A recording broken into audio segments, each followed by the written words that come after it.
2015 год для учителя башкирского языка и литературы первой школы Илюзы Насыровой выдался насыщенным и плодотворным в плане профессионального роста. Педагогу с 20-летним стажем работы посчастливилось принять участие в Евразийском гуманитарном форуме «Воспитание патриотизма и толерантности, языковой культуры, сохранение и развитие родных языков в поликультурном пространстве».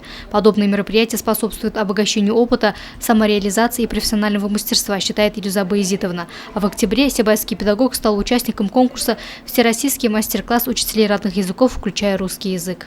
Всероссийский мастер-класс, где победители профессиональных конкурсов всей России представляли свои уроки. Учителя представляли разные уроки, где они показывали свой опыт, свой наработанный опыт, используя современные технологии. Это в первую очередь, конечно, информационно-коммуникативные технологии, которые широко используются сегодня.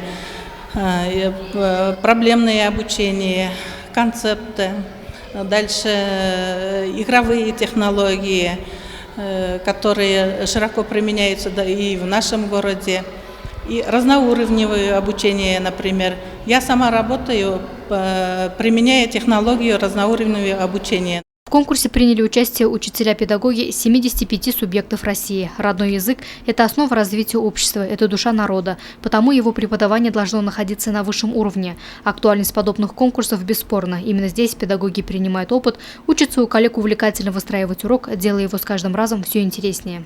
Родной язык всегда считался основой развития человеческого общества. Кто знает родной язык, тот и успешен, я считаю. Мастер-класс Илюзы Насыровой удостоился благодарственного письма. С ним она выступила и перед учителями Сибая. Тема преподавания родного языка актуальна и сейчас. Сохранить язык – значит сохранить сам народ. Потому учителя работают именно так, сообща, делясь опытом и увиденным.